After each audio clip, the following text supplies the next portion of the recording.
নেপালের অন্যতম ব্যস্ত শহর থামেলে বেশ কটা দিন থাকার পরে মনে হলো এবার অন্য কোথায় যাওয়া যাক।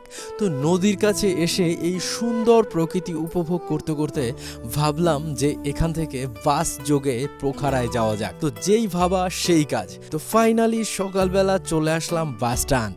আর এই হচ্ছে আমার বাস। আর এই বাসের টিকিট আমি গতকাল রাত্রেই কেটে রেখেছিলাম, যা জনপ্রতি নেপালি কারেন্সিতে মাত্র 1500 টাকা ছিল। আর বাসের ভিতরটা ভীষণই সুন্দর। সকাল 7টা আমাদের বাস ছাড়লো। থামেল থেকে বের হয়েই যখন বাসটি পাহাড়ের আঁকেবাঁকে পথে নামতে শুরু করলো, জানালার বাইরের দৃশ্যপট বদলে যেতে থাকলো মুহূর্তেই। কাঠমান্ডু উপত্যকা ছেড়ে বাসটি যখন পৃথিব হাইওয়েতে পড়লো, তখন নিচে দেখা মিলল উত্তাল ত্রিশূল নদীর রূপালী জলধারা আর তার পাশে সুউচ্চ পাহাড়ের সারি, ঠিক যেন কোনো শিল্পীর আঁকা ছবি। আমার ভীষণই ভালো লাগতেছিল। কখন ভিডিও করব ওই ব্যাপারটাও আমার মাথায় ছিল না। আমি চোখ দিয়ে শুধু বাইরে দেখতেছিলাম।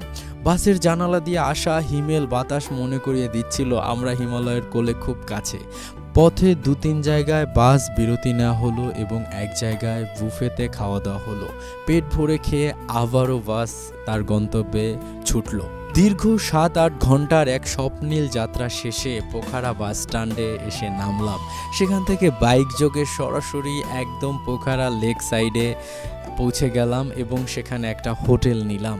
তো এখানে হোটেল ছিল পার ডে মাত্র 1500 টাকা এবং ভীষণই সুন্দর রুম। এখানে আরও কম টাকায় হোটেলও আছে, যদিও আমি একদম লেকের কাছেই আমার রুমটা নিয়েছি। সো আমি ফাইনালি রেডি হয়ে গেলাম আর এখন রুম থেকে বেরিয়ে যাব পোখারার কিছু চমৎকার জায়গা দেখবো আপনাদেরকে নিয়ে। চলো। আমি এখন হোটেল থেকে বেরোইছি, আগে কিছু খেয়ে নিব, তারপরে ঘোরা শুরু করব।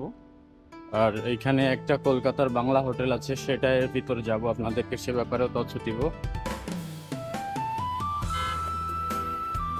লেকের সাইড থেকে এটা হচ্ছে সেই মোড়, ওই সামনেই তো লেক। তো লেকের থেকে একটু সামনের দিকে আগাইলেই ওটা হচ্ছে অন্নপূর্ণা কি যেন নাম, আমি দেখাচ্ছি আপনাদেরকে।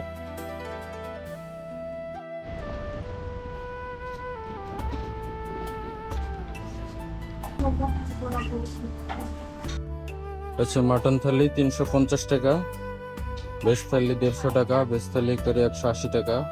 और रुको भाई साहब, हेलो, ये होटल का नाम है अन्नपूर्णा भान सर। अन्नपूर्णा ब्रांच।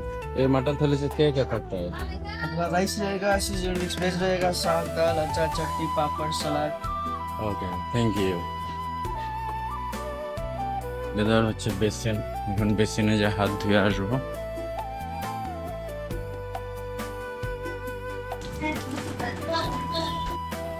হচ্ছে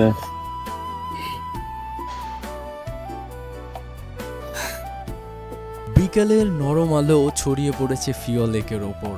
ক্লান্তি থাকলেও মনের মধ্যে ছিল এক অপার প্রশান্তি।